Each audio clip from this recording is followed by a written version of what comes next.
Hello everyone, let's study with Vandana Agarwal में आपका स्वागत है। तो दोस्तों, जैसा कि आप सभी को पता होगा कि नई शिक्षा नीति को आज कैबिनेट से मंजूरी मिल गई। बहुत सारे ऐसे बदलाव हैं जो नई शिक्षा नीति में किए गए हैं, जैसे कि फॉर्मेट ही चेंज कर दिया गया है। पहले 10+2 होता था, अब उसको चेंज कर दिया गया है। इसके अलावा ट्रांसफ़र आदि की पॉलिसी में भी बहुत सारे चेंज किए गए हैं। तो आइए इसको डिटेल में जानते हैं कि नई शिक्षा नीति में आखिर क्या क्या ऐसी चीज़ें हैं जो नई लागू की गई हैं। मानव संसाधन और विकास मंत्रालय की सिफारिश के बाद एचआरडी मंत्रालय का नाम बदलकर शिक्षा मंत्रालय कर दिया गया है। यानी जो ये मानव संसाधन और विकास मंत्रालय था ना, इसका नाम फिर से शिक्षा मंत्रालय कर दिया गया है। इसके साथ ही जो नई शिक्षा नीति को मंजूरी दी गई है, यह 1986 की शिक्षा नीति की जगह लेगी और अब उच्च शिक्षा क्षेत्र के लिए भी एक ही रेगुलेटरी बॉडी होगी ताकि शिक्षा के क्षेत्र में अव्यवस्था को खत्म किया जा सके। इस नीति के लागू होने से देश में शिक्षा के बदल जाएंगे मायने। क्यों? क्योंकि अब 3 साल से 18 साल तक के बच्चों को शिक्षा का अधिकार कानून 2009 के अंदर लाया जाएगा। जैसा कि आप सभी अवगत हैं, अभी तक जो ये शिक्षा नीति थी वो 6 से 14 साल के बच्चों के लिए थी। अब आने वाले समय में शिक्षक और छात्रों का अनुपात भी 1:30 होगा। इसके अलावा नई शिक्षा नीति में कहानी, रंगमंच, सामूहिक पठन पाठन, चित्रों का डिस्प्ले, लेखन कौशलता, भाषा और गणित पर भी जोर होगा। इससे न सिर्फ युवाओं को शिक्षा के नए अवसर मिलेंगे, बल्कि रोजगार प्राप्त करने में भी आसानी होगी। सभी स्कूलों को राइट टू एजुकेशन के तहत पढ़ने वाले बच्चों के लिए कुछ सीटें रिजर्व रखनी होंगी और इन छात्रों को एडमिशन देना होगा। इसके अलावा यूजीसी और एआईसीटीई को मिलाकर एक नया रेगुलेटिंग बॉडी बनाया जाएगा। एक बड़ा बदलाव करते हुए इसमें भाषा के विकल्प को बढ़ा दिया गया है। रीज़न क्या है कि स्टूडेंट 2 से 8 यानी कि 2 से 8 साल की उम्र में जल्दी भाषाएं सीख जाते हैं, इसलिए उन्हें शुरुआत से ही स्थानीय भाषा के साथ 3 अलग अलग भाषाओं में शिक्षा देने का प्रावधान रखा गया है। जैसे कि आप त्रिभाषा सूत्र के फार्मूले से परिचित हैं, लेकिन अब त्रिभाषा सूत्र के साथ साथ एक अलग स्थानीय भाषा को भी इसमें रखा गया है। नई शिक्षा नीति में छात्रों को कक्षा 6वीं से 8वीं के बीच कम से कम 2 साल का लैंग्वेज कोर्स भी प्रस्तावित है। अब हम देखते हैं कि किस स्तर की शिक्षा में क्या क्या सुधार किया गया है। सबसे पहले देखेंगे विद्यालय शिक्षा में सुधार। तो अर्ली चाइल्डहुड केयर एवं एजुकेशन के लिए कैरिकुलम एनसीईआरटी द्वारा तैयार किया जाएगा। इसमें 3 से 6 वर्ष के बच्चों के लिए इसको विकसित किया जाएगा। जो बुनियादी शिक्षा है, फाउंडेशनल लिटरेसी, 6 से 9 वर्ष के लिए, उस पर और न्यूमेरेसी पर नेशनल मिशन शुरू किया जाएगा। पढ़ाई की जो रूपरेखा होगी वो 5+3+3+4 के आधार पर तैयारी की जाएगी।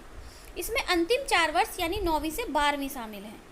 नए कौशल जैसे कोडिंग, इसको शुरू किया जाएगा। एक्स्ट्रा करिकुलर एक्टिविटीज़ को भी मेन करिकुलम एक्टिविटीज़ में शामिल किया जाएगा। और सबसे बड़ी बात, गिफ्टेड चिल्ड्रन और गर्ल चाइल्ड के लिए इसमें विशेष प्रावधान किया गया है। अब हम देखेंगे नया फॉर्मेट कैसा है 10+2 का। तो 10+2 के फॉर्मेट को पूरी तरह से ख़त्म कर दिया गया है। अब इसको 5+3+3+4 में ढाला गया है।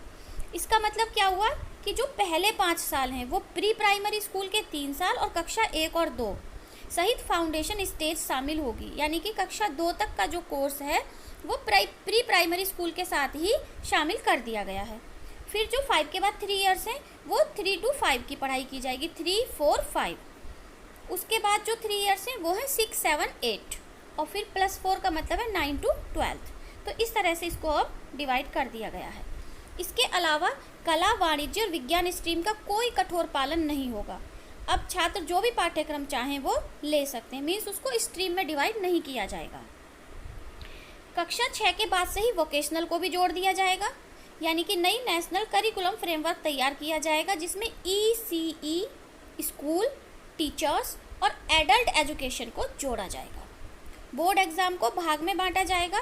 बच्चों के रिपोर्ट कार्ड में लाइफ स्किल्स को भी जोड़ा जाएगा और वर्ष 2030 तक हर बच्चे के लिए शिक्षा सुनिश्चित की जाएगी। अब क्योंकि इसमें लाइफ स्किल्स जोड़ दी गई हैं, तो विद्यालयी कक्षा से शिक्षा से निकलने के बाद हर बच्चे के पास कम से कम लाइफ स्किल अवश्य होगी। अब हम देखते हैं कि हायर एजुकेशन में क्या सुधार किए गए हैं। तो अब मल्टीपल एंट्री और एग्जिट का विकल्प दिया गया है उच्च शिक्षा में।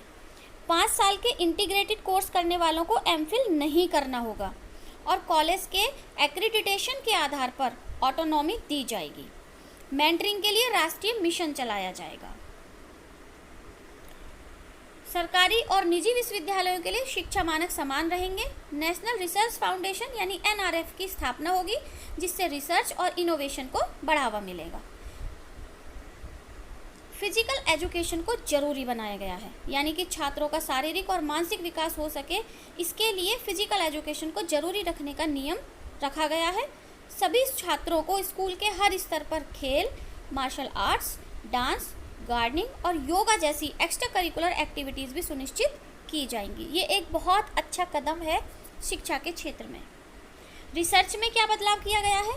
जो लोग रिसर्च में जाना चाहते हैं उनके लिए 4 साल का डिग्री प्रोग्राम होगा, और जो लोग नौकरी में जाना चाहते हैं उनके लिए 3 साल का डिग्री प्रोग्राम होगा, यानी कि दोनों को अलग अलग कर दिया गया है।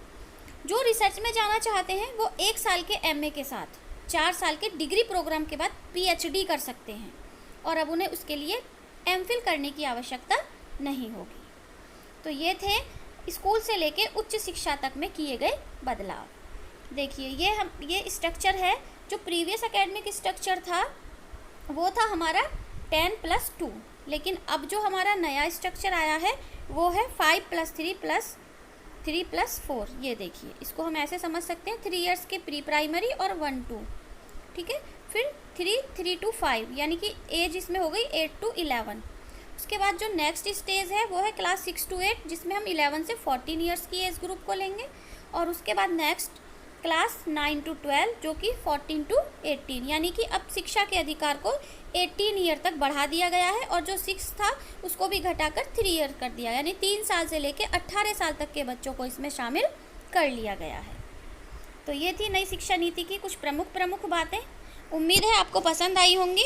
अगर वीडियो अच्छा लगा तो कृपया इसे लाइक कर दें और अपने ज़्यादा से ज़्यादा दोस्तों के साथ इसे शेयर करें।